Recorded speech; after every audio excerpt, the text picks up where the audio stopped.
So if you're looking for relationship guidance that's practical, spiritual, and based on real lived experience, then you're going to love this video.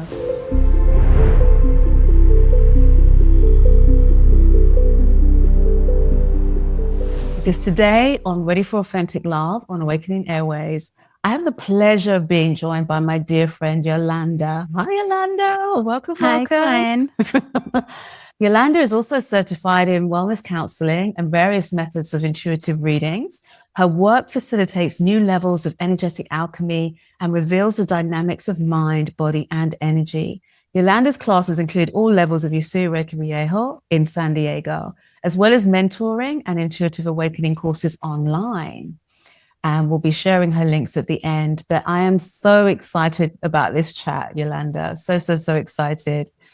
And I just wanted to share before we kind of move on how we met, because even you can remember just now.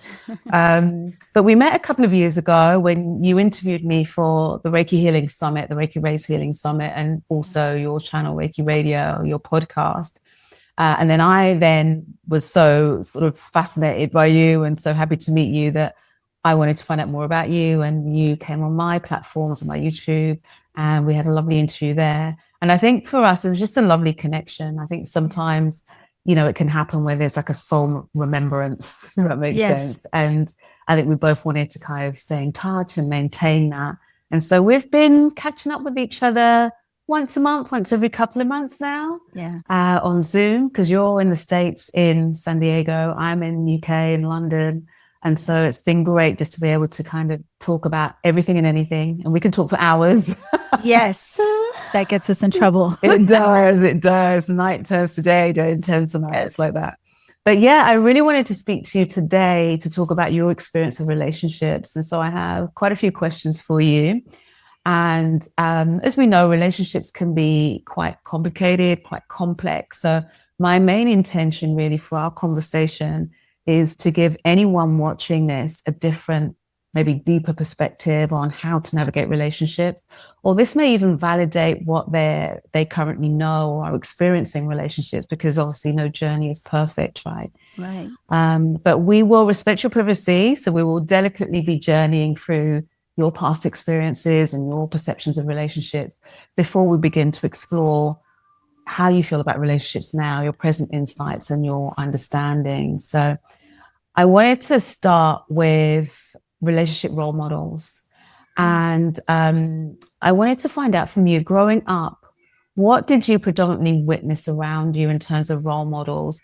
Did you have any role models around you who demonstrated what a good relationship should look like, or not? That's such a good question, Gwen. Wow, right out the gate. I feel like this is going to turn into a therapy session. Early on, I would say predominantly what I saw really wasn't, this is the best way. So I come from a family that's predominantly women. And my father passed away when I was 2 or 3. So my mother, you know, I saw her just working a lot, you know, and she was just a very hard worker. But I spent a lot of time also with my grandmother and my aunts who are married. My uncles are very kind, but the women in my family are very dominant, like very, you know, so strong. Yeah, they're very strong. Yes. So I think, I early on, in terms of like romantic relationships, I don't think there was anything that was very loud. What I saw about connection was more of a communal kind of thing with my mom and her sisters, and me with my cousins, and then my grandmother at the head of it. So my early connection to, I think, any kind of relationship, really, it was just very community kind of oriented feeling. I didn't have, you know, the mom and dad kissing in the kitchen. Okay, that's so interesting. So yeah, very matriarchal. That's like the matriarchs of the family. Yes. I guess I can see where you get your strength from, actually. But so I guess, where did your idea of relationships what a relationship should look like come from then? If it wasn't anything you could witness around you, good or bad, Yeah. where were So, you learning that well, from? interestingly, a little bit later, still at a young age, who Mm-hmm. later became my stepfather, he and my mother were in a relationship, but they worked together. So their relationship was pretty much a secret in a lot of ways until they got married. And that wasn't until I was in my early 20s. So it was kind of like a split. It was very private. You know, they couldn't be out publicly, so to speak. But also they were best friends. So what I saw of them, they really enjoyed time together. Yeah, that would be the way I would have described it my whole life. They just seemed like they really enjoyed each other's company. They like to travel. They like to have fun. They were best friends. So in a romantic way, that's what I started to see.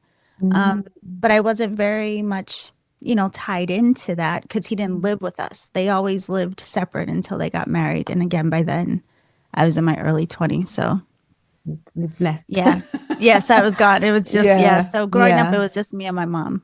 Okay. Yeah. And so where you, I know I often talk about the fact that we get a lot of our ideas about what a relationship should be like Hmm. from media, from TV and Yes. movies and rom-coms and things like that, and Mills and Boon books we used to have in the UK. I don't know if they were in the States, but romantic books and things like that. Yeah. And this kind of gave us this highly idealized, I should say, Up. view of what Yes. a relationship should be like. So were you Yeah. exposed to that too, Oh, or? yes, honey. To this day, I still love rom-coms. Are you kidding me? I even joke sometimes. I'm like, whoever writes the scripts of these men, like, where did they get these ideas? Because I mean, it's kind of exaggerated of what I've Mm, seen, in my own relationship journey and with what my friends have gone through mm, as well. mm, But yeah, I love rom-coms. I love romantic movies. I think I am very romantic in my head. mm, I like the idea of it. I really do, but I also need, my autonomy and I'm like, I mhm, need personal space.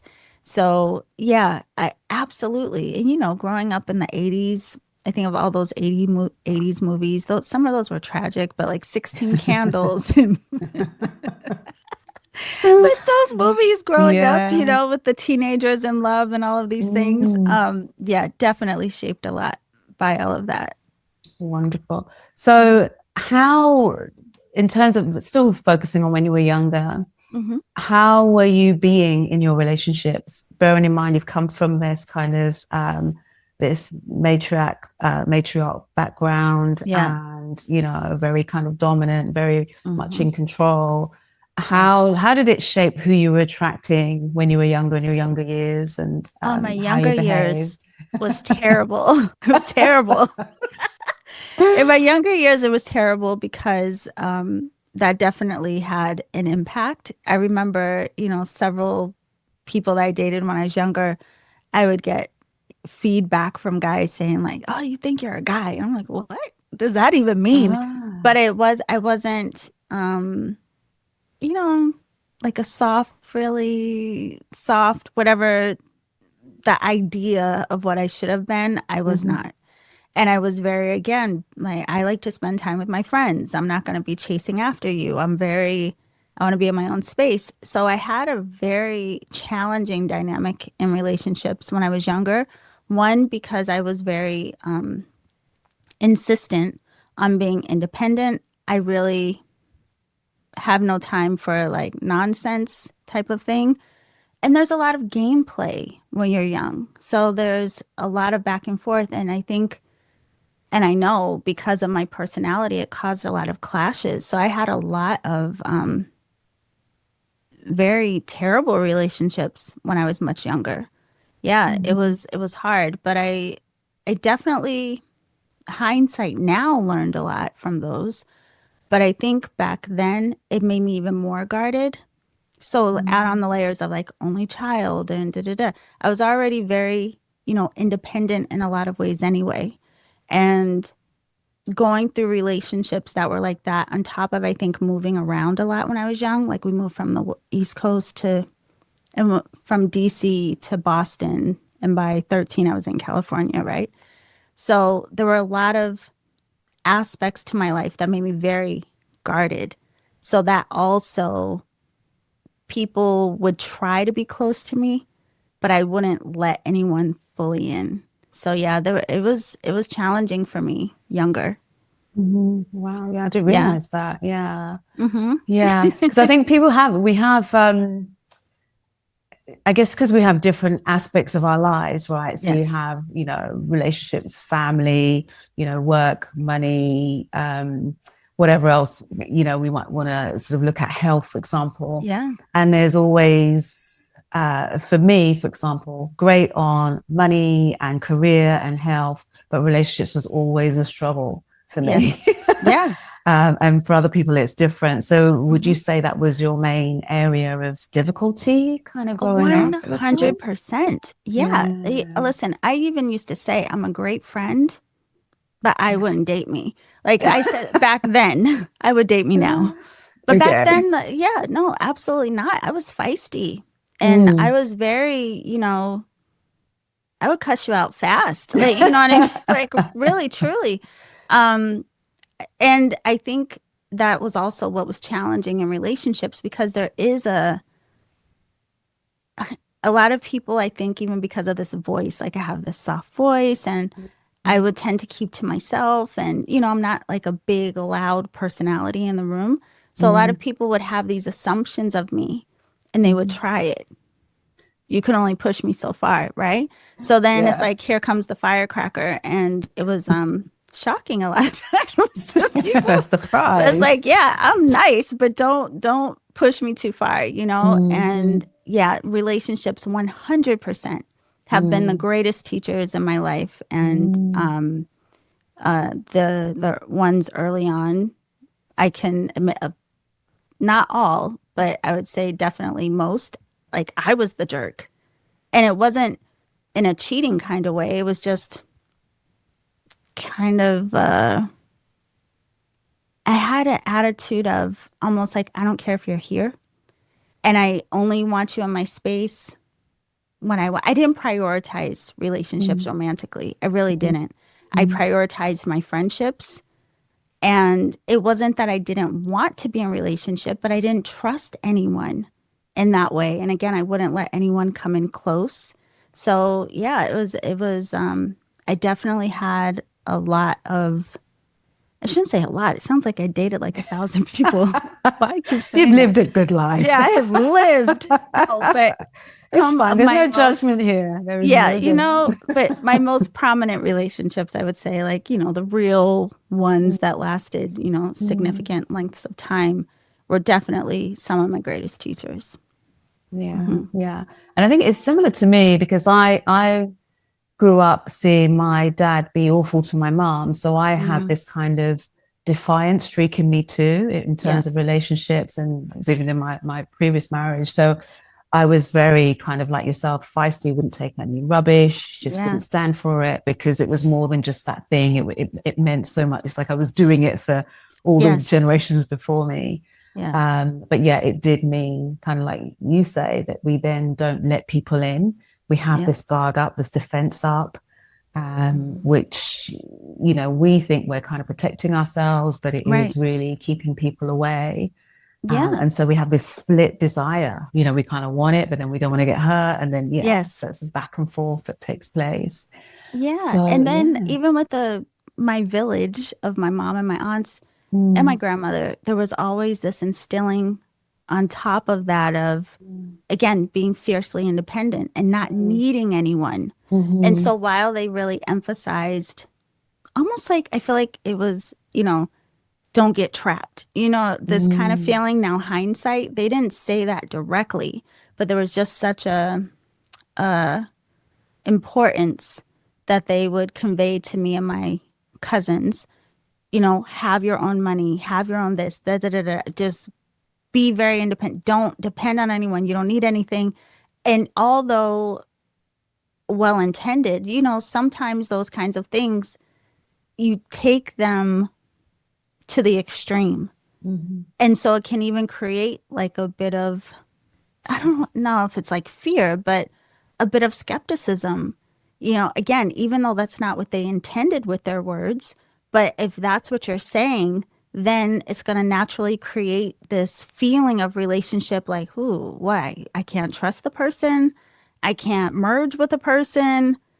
You know what I mean? So I think a lot of the ways where I was also raised, again, well intended, and I get it, that also I think was very crippling to how I viewed relationship, or how at least I interacted within them Mm. early on. That makes sense. Yeah. So if people that you love around you are saying to you, be independent, make sure you got your money, it's Yeah. like, okay, there's definitely something to worry about out there then, Right. and I've got to do this. Otherwise, I'm going to, so Yeah. it does have a huge impact. I mean, on the other side, though, would you say that knowledge in some way that served you well in terms of your career and who you're being and how you show up?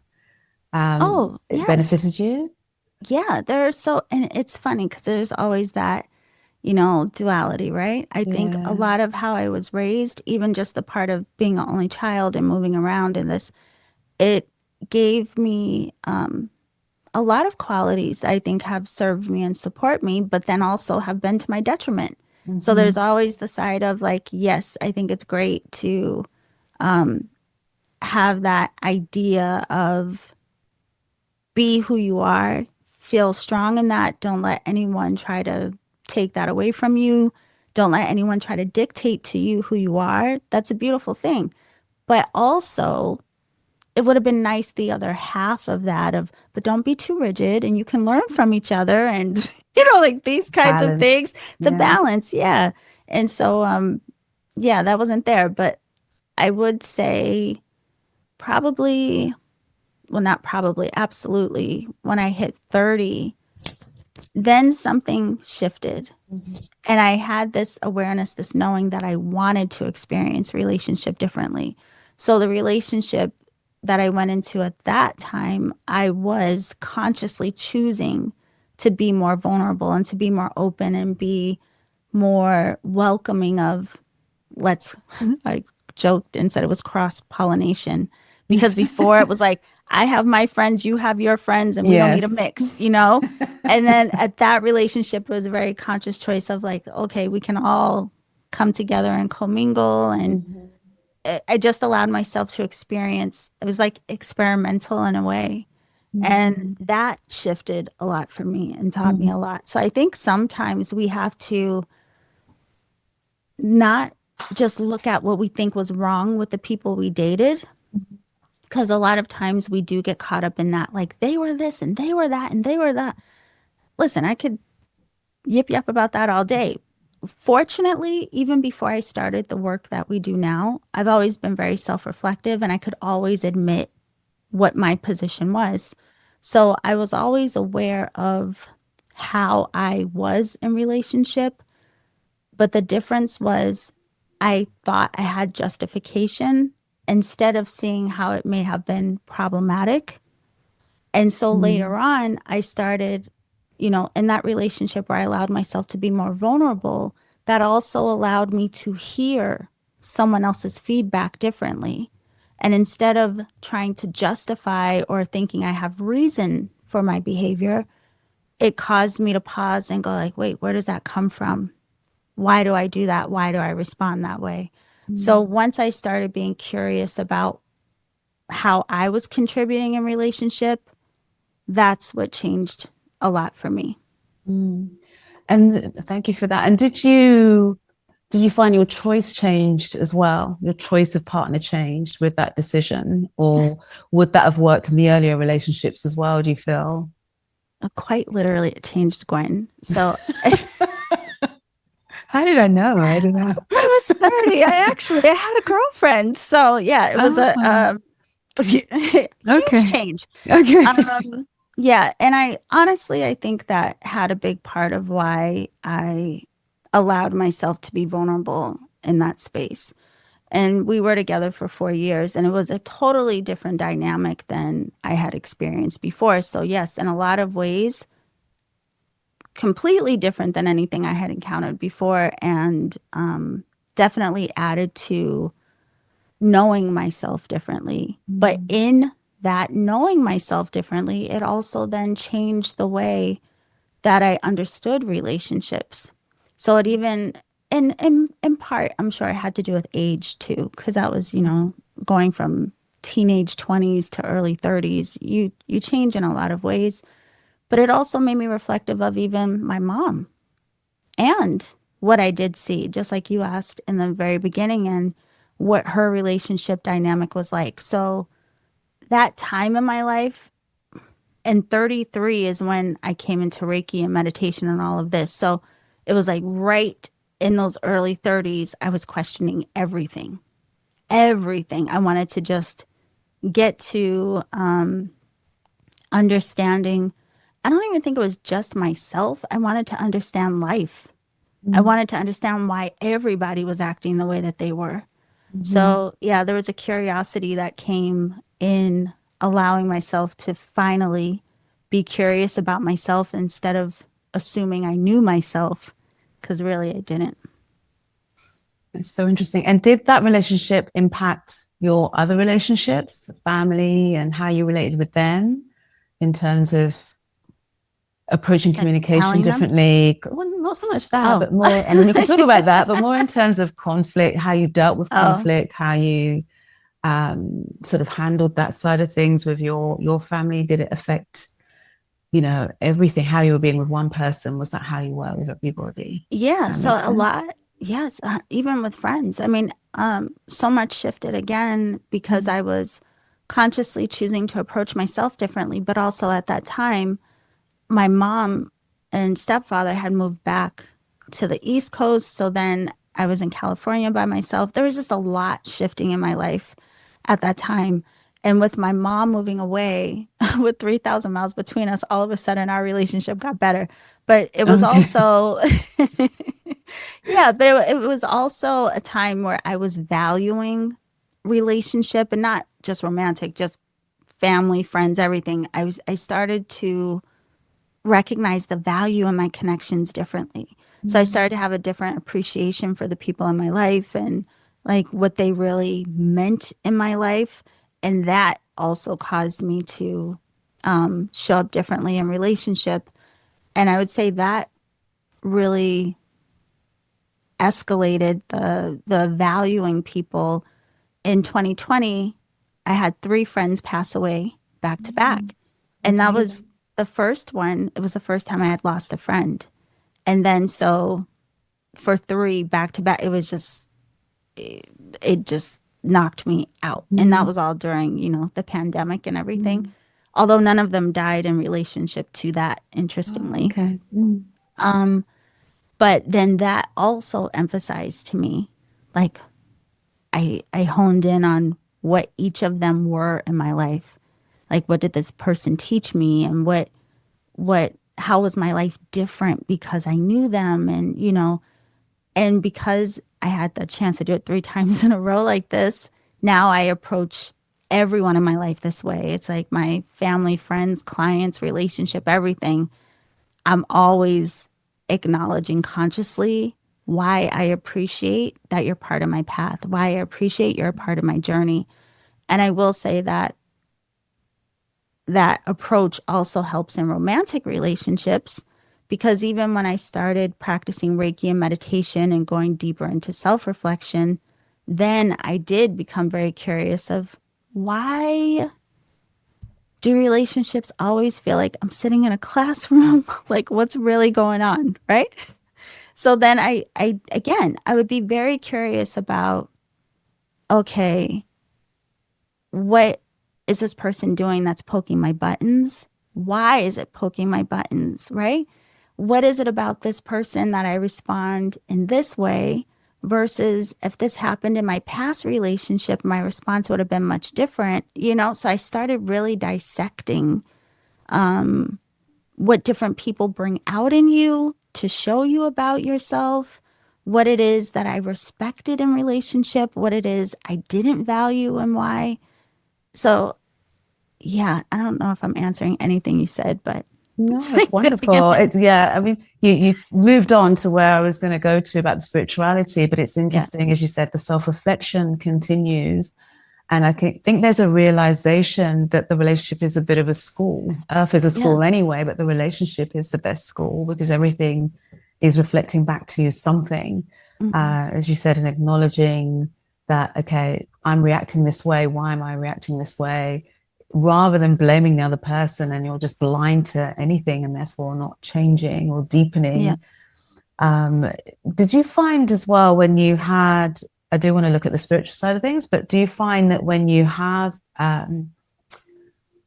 is it just self-reflection or is it a difficult conversation that you might have? Is the output of that self-reflection, okay, I need to speak about this, I need to share this with my person, Yeah. or is it all in isolation of them? I love a good, difficult conversation.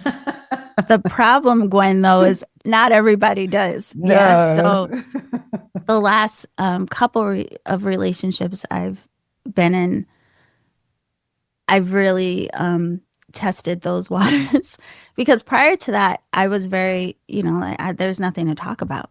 I was one of those people that I didn't feel it was necessary to share with you my point of view. To me, I had already determined that yours made no sense and there was just nothing to talk about. And I just was like, well, My way or the highway. yes, yes, I was. It's true. Mm. Now again, I don't like to and I was very prideful when I was younger, so I wouldn't have allowed the vulnerability to say you hurt my feelings. No. And to be honest, I don't even know if I processed it that way because I had such this demeanor of, I'm strong, nothing gets me, I can take care of me, whatever. So even if my feelings were hurt, it would translate to me as if I was angry. You know what I Mhm, mean? So mhm, there was even a time where I was misclassifying my emotions. I didn't mhm. know what the truth was of what I was feeling. So now, yes, if I feel any kind of way, I want to have a conversation about it. Absolutely. And if I can Yeah. tell something's going on with, another person or even my partner, I want to talk about it. But Mhm. everyone that's so now, the most recent lesson that I've been working through is being okay with everyone doesn't want to talk just because you do. But then what's the alternative? You can't force someone to want to communicate or work through their things in the ways that you do. So again, it's like back in school. All right, well, what do I do with this? And Mhm, mhm, and then it's a thing of for me, well, what is your process? Help me understand. I feel mhm, one mhm. of my friends, a good friend of mine who I met during doing all of this work, she used to tell me that she felt like I was an alien and I came here to study humans. And that's what I often feel like because I'm I think like, I said why? that to you the other day. Yes, you I did literally, I too. said, you're an Yes. alien. Yeah. Yeah. I listen, I don't doubt it, but I really am genuinely curious Mhm, of why we function so differently. mhm, mhm, Um, why and the other thing is, Gwen, there's something in me that I probably attach to too much. But now in relationship, I want to be a space where someone feels open and vulnerable to be mhm, able to say whatever they want to say, be mhm, honest, do all this. And I mhm. think it's because I had so much time in my life where I didn't have that. And then when I created that for myself, now I'm like, oh, you don't have to hide anymore. Come out. Like, let's talk about it. I Yeah. won't judge you. So yeah, I love a good, juicy, difficult conversation. Yeah. Hmm. So growing up, and I will come back to this again. So many things I'm Yeah. going to come back to. But growing up, as you said, with your mother and your family, are you saying did they display their emotions when they were upset or how they No, moved through it? Okay, so you learned that. no, Okay. no. Hmm. I'm 49 and I That's maybe have amazing. seen my mom cry twice in my life. Oh wow. Yeah. Maybe. Like, I Okay. mean, just Hmm. tears. I've Hmm. never ever seen her full blown boo hoo. Hmm. No, I've never seen. No. And Yeah. even I'm thinking about it, I've never really seen anyone in my family cry unless, like a funeral. And Okay. even then, there's still this attempt, you can tell, to Okay. hold it together. Yeah. You Poise know, about it. yes, Yeah. really, truly, Yeah. And I Yeah. remember even, walking into my grandmother's funeral, like trying to hold it together, like, "Ugh, I know she would want me to be like graceful and like, regal and Mm. not falling apart like a mess. Yeah. So there is definitely something there. No, and no one was ever like, how are you feeling? Yeah. Yeah. No.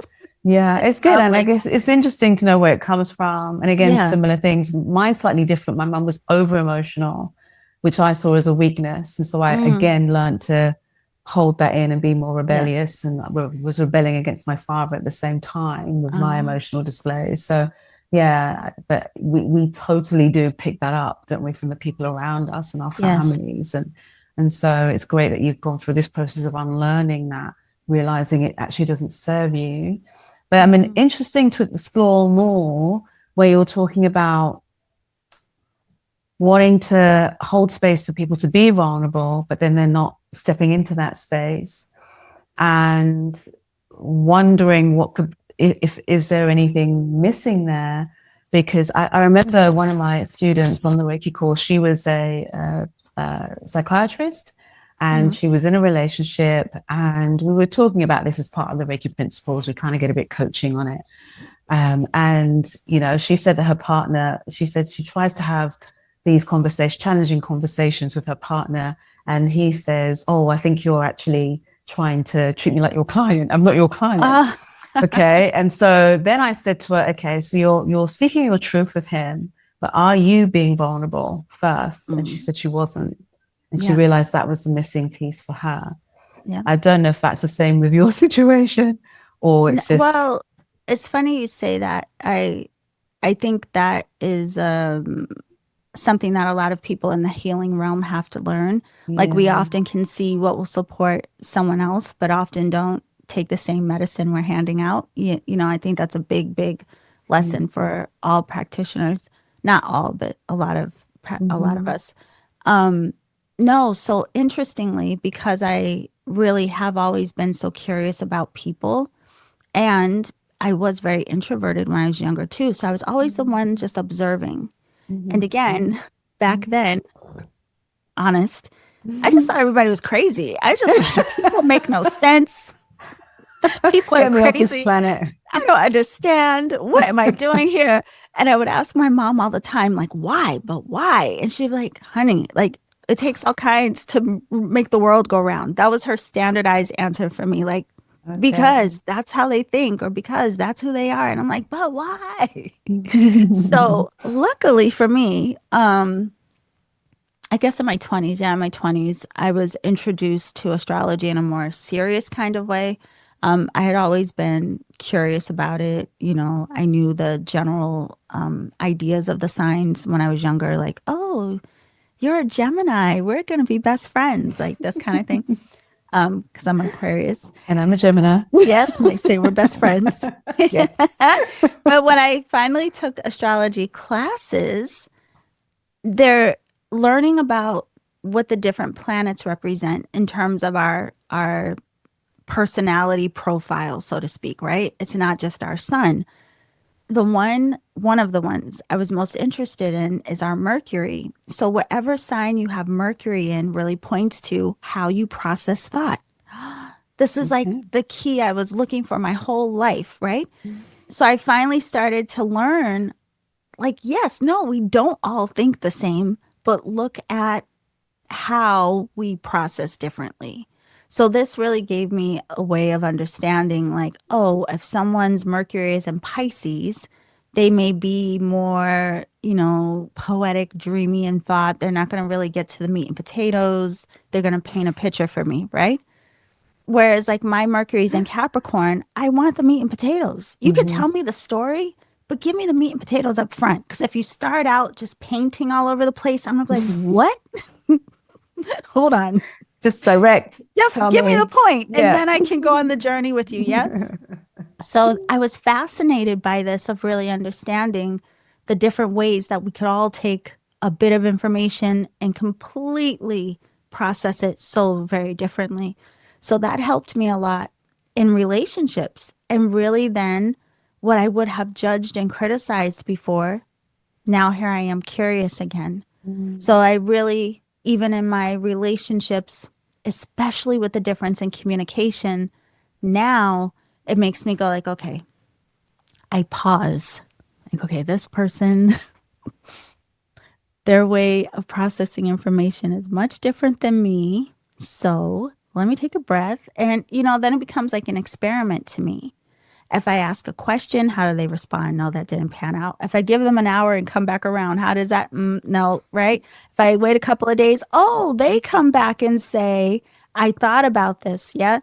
But the thing that I think a lot of us struggle with, even if we take the time to understand and try to appreciate that our partners are different than us, their approach is going to be different than ours, we also have to accept that. And I think that's what's really hard for people. So I could, let's say this whole love language thing that everyone talks about, right? Mhm. If someone says their love language is act of service and I don't want to serve you in any way, we're probably gonna have a problem, right? So it's like, if I really want to be in relationship and partnership, then I have to make a choice of where can I show this person to some degree in the way Mhm. that they may understand, but how can I also help them understand the ways that I'm showing you I care are XYZ? Yeah. Mhm. So relationships are fascinating to me because they literally require both parties to show up and participate and agree to Mhm. find middle ground. And that's not easy. So Yeah. I think relationships, they're our greatest teachers, but they're like, they could be the greatest adventure as well, because nothing else in life gives you that. No other kind of relationship gives you that exact dynamic that romantic ones do. No, yeah. Because that's usually where you have to be your true self more than any Yeah. other. Our work relationships, there's a kind of not fakeness, but we have to abide by rules and policies and things like that. Our relationships with our mums and dads usually packed full of trauma. Maybe our friends see us a little bit. I think we're quite nice to our friends. We're really Yeah, we don't have as polite. much expectations on No, them. yeah, we don't. But yeah, that's the key, I think. We have so much expectation Yeah. of this other person to Hmm. meet this ideal we have in our head, to be everything to us, our friend, our lover, our, carer, just everything, our Yes. confidant, Read our everything. minds. Yeah. And it's a lot of pressure to put on Yeah. anybody. I don't think I would Yeah. want that on me. But yeah, this is definitely the place where we can find a lot of growth in ourselves. So that's so interesting that you were saying that with the astrology side of things, because with the how you started earlier on, you're completely different. Yes. So is that saying to us that anybody can actually change? So nobody should ideally be pigeonholed into, okay, this is your love language and this is it Right. forever. But has that factor come about because you've chosen to work on yourself? And the reason why it doesn't shift with someone else, because they're not inwardly reflective, Yeah. they're not working on themselves. And if they were, then they find that flexibility, or they let go of these rigid ways of being, Yeah. and that makes a difference. Oh, So we all have potential 100%. to change. Is Yes, kind of what I'm Gwen. saying. It Yeah. makes me think of, like, there's a scale with all things, right? And Mm, so there's even a scale, like we have a personal scale, mm, and we all have the opportunity, we could say, like how in Reiki we talk about, like awakening to our true nature. I think of it as moving into higher octaves within our own personal scales, because 100% the version of me in my 20s, if someone I dated in my 20s spoke to someone I've dated in my 40s, they would be talking about two different people, mm, and it's not because I wasn't being genuine in either one. I just have changed a lot in that span. Hopefully, most of us mature in different ways. mm, But that's the thing, is I recognize what it is that I feel it would help me to work on, not for the sake of my relationship, but just for the sake of the kind of person I want to be. Mm. And when I realize what my triggers are or what my wounds are, I don't take them on as an excuse for my behavior of like, well, I went through XYZ, that's why I'm this way. Mhm. Oh, I'm an No. Aquarius. Yes, yeah, honey. Or I'm from I the could throw that Caribbean, on or I'm everything. from Latin America. Yeah, yeah. Yes. We Like, do see, that. I could have said that earlier. I'm an Mm. Aquarius. That's why I was a jerk face back then, Mm. right? But I you're am still an now an Aquarius. evolved Aquarius. Yeah. Hmm. But that's true too. I mean, like even that, like sometimes we'll have an experience with a particular sign. Or different signs have different reputations for different things. But you have to think of what level of maturity is that individual Mm. at, you know? Any sign, any person, any human that hasn't allowed themselves to mature emotionally, that hasn't matured into their vulnerability, that hasn't matured into their honesty, that hasn't matured into their ability to take ownership and apologize, Mhm. it's going to be a more difficult relationship. Yeah. And and I would say in this realm, it's very important to now recognize the grace that we sometimes forget to have for people, because a lot of times they'll think, well, I'm doing the work, I'm doing this, and I Mm. can't deal with the fact that they're not growing, they're not doing the work. It's like, yeah, they're doing work. It just may not mirror the type of work you're doing. It doesn't mean they're not growing and doesn't mean they're not evolving. Yeah. So there's just so much in relationship that really cuts to the underbelly if we allow it to really truly see ourselves. And again, for me, it comes down to what kind of human do I want to be? Mm. And what can I appreciate about the other humans who showed up to agree to be such a significant part of my journey? So, what is it about them that I can appreciate? What about them am I learning about or learning through? And, I'm not saying, obviously, I hope this goes without saying, but you have discernment. Don't stay somewhere if Of it's course not. not Yeah. panning out. But if you're in a relationship and you come across like, like ordinary challenges, so to speak, we have to be very careful thinking that there's some perfected person that is going to meet every single need. And, oh, they meditate like me, so this is going to be my Prince Charming. No, they're not. Like, we all have our stuff. We all have things to work through and grow through. So I love that. I think relationship, again, now that we're talking about it, I'm like, I don't know that anything has ever taught me more. Yeah. Mm-mm. Same. Same. Yeah. It is, as you say, the perfect way to learn and grow, not just about yourself, but other Yeah. people and how you interrelate with them. And you can see in real time what's working and what's not Yes. working. You Yeah. can see that. So, how much has your spiritual practice influenced your relationship views, and how you relate to your current partner? 1,000%. Mm. Meditation has saved my mouth. Truly. Okay. Yes. Because that was one of my defense mechanisms. I mean, I was quick. I will cut you with daggers, but ooh, I don't even understand how quick it is. Right? Get out And way I the had to, daggers. yes, and with a straight face, no less. But Mhm. this practice really has made me more considerate of the impact, right? So instead of wanting my impact to harm to maybe get you to leave me the heck alone, now it's like, no, no, no. Like, what really is the impact of my expression, of my word, of my tone, of my response? That means a lot to me. Like I feel very responsible and accountable to that. So these practices have definitely put a lot of light on that to me. Not just what is the impact of my thoughts, my words, my actions towards another person, but even what are they to myself?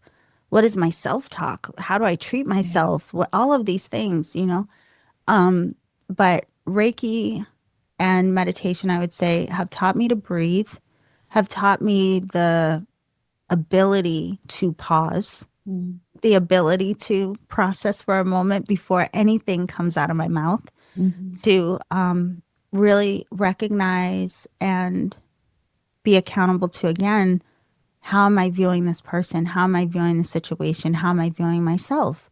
So there's so much in this work that, and this is why personally, when I talk about Reiki and these things, I often talk about it from the lens of our personal growth and development more so than hands-on healing, because that really truly is what the gift of this work has been to me. It has helped me realize what some of my higher octaves are and what my higher potential is. And because of that, now I can have a different appreciation for the relationships in my life and the richness and the beauty and the uniqueness, and, you know, being okay with, this is what's funny to me. I have this one friend years ago. She had a list, like 50 things of what the guy had to be, you know? We've all 50. been I mean, there. it was a We've all been long there. list. Gwen, she had you beat. I'm telling you, this list was long. And she's like, I just want to manifest this guy. And I was like, who is it? Who is it? And she pulled out this list. I said, now, girl, I said, that's a whoa. It's like 5 people in one. Oh my gosh. Yes. And I said, can we narrow this down? And she was like, no, this is exactly, and I should be able to have what I want. And da-da-da-da-da. I said, yeah, it's nice, but that's a lot. And if you're really waiting for this exact manifestation to show up, girl, we might be here for a while, because this is very long and detailed, right? So we would joke about it. And then I told her one time, I was like, okay, that's what I want you to do. I want you to find something that reminds you, like, the feeling that you want to have in a relationship, and just like have that somewhere in the house. Yeah. And so she got this picture. She found a picture, and it was a man and a woman walking, holding hands, but it was from the back of them, like they're walking away. Yeah. And she hung it over her bed. Do you know, within a couple of months, she met a guy on a train who is now her husband, and they just had a baby. Yes. Oh, yes. There you go. Got rid of that list. Okay. Yeah. I mean, not that a list is bad, but that thing was long. But anyway, I say that to say, I appreciate that. I don't know what I need. It's a difference between what I want. Yes. Because in the past, I have said, I want this. And then it showed up, and I was like, what is this? Like, oh no. Right. And then you get that, and then you go like, no, okay, what I really want is this. And then that comes, and you're like, God dang it, not what I expected. Gwen, no joke. By the time the partner I'm with, I was like, I don't want anything. Universe, I'm done. I did. I was like, if there is something that is for me, that is good for me, let it show up. If not, I'm good by myself. Okay. I'm not, when they say be careful what you ask for. Yeah. So what showed up wasn't necessarily on my, absolutely a lot of things that would have been on my list are not in the person, you know, but I had to also look at, okay, well, what is it about this person that I appreciate that would have been on my list that I didn't know about? Things I wouldn't have thought to put on my list. And that's really, I think, where we get more, I say, like, appreciation for the relationships that we have, is realizing what they are instead of trying to make them what we wish they would be, and not being disappointed by them not being some made up list. Yeah. And people, in my experience, people kind of evolve into things that maybe you didn't see at the beginning, but because of how you're being, and you're being just open and receptive and appreciative, and you're looking, I guess, for the best in them, and then things emerge. So people do have this potential to be, you know, something that you probably would have had in your list that you were just easy about in the end. But that lack of needing it to be a certain way is important, because that's a very pushing away energy, and keeps us stuck. And a lot of those things can come out of fear. Right. And sometimes, as both of us in the spiritual world, I think we've both found partners who ground us Yes. And I know I need that. I need the ground. I'm too much in the woo-woo. I've got all my, I'm always talking to my clients and my students. I'm always, woo. Yeah. So having someone who's grounded, still obviously conscious in a way, but, and he meditates a little bit, but grounded for me was important. That's the balance I needed. Right. But that's the beauty. So this, I think, is important for all of us too, is to realize, even if you have a list, I want to make clear, I don't think there's anything wrong with the list, but my friend, her list was really long. Yeah. It's a lot. But I think a lot of people do manifest very well with lists. But here's the thing, is that you have to have the openness and the awareness that it may not look like what you thought. And that's where I think a lot of us get caught up. So it could be like, I want the person to be funny and I want them to be loving. Okay. So they show up and they actually are funny to everybody else, maybe not you, right? Yeah. They actually are loving, but because it doesn't look like, again, what you thought it should look like, you're missing out the acts of love they're giving. You know what I mean? So that's another thing, is we often are looking for other when the thing that we want is right in front of us. Yeah. But we're just not translating it right, or we're not identifying it because it doesn't match our limited view of what that has to be. Yeah. The packaging it has to be. Exactly. Yeah. Yeah. So I think for a lot of us with working on relationship, obviously our relationship with ourselves matters, but being more aware of what kind of standards you're holding people to, or what expectations you're putting on people, and if it really makes sense, if it's fair, and if it's even true. Yeah. Yeah, it's true. Yeah. And I like that you redirected your friend to focus on the feeling. And that's definitely something that works well, I think, to focus on the feeling. We know everything is that energy. And so if you have the feeling, the universe will drop in what that looks like, if that makes sense. But when we're trying to have this list, which the list is fine, as you said, but if the list gets too long, that says to me, there's a bit of a fear there. I don't want to miss anything out, because if it's not there, it's not going to, and so it's like, but when we go to the feeling, which is what your friend did, that feeling assumes this, and this, and this, and this, and this, and this. It's beautiful. So that was a really lovely process, I guess, to give her to do. Yeah. So, yeah. And I think we all sometimes just need to take a step back and go, this has been a challenge for me. Like, I would say sometime since last year, I've really looked at, where can I drop that in every area of my life? If I want to really experience the idea that my higher consciousness, that the universe, that the divine is co-creating in the highest and best potential for me, I honestly don't know what that is. I really don't. I could tell you what I want, but I don't know truly what I need and what is like the highest potential of what my experience could be. I don't know. So like I genuinely had to say, okay, well, show me. And I'll keep showing up in my life. I'm not going to just sit here twiddling my thumbs, like I'm going to keep showing up in my life, but I'm very mindful not to attach to anything like too tightly. And like, just show me. And if opportunities arise, I'll follow my guidance around that. If something, if I feel led or guided, I'll follow.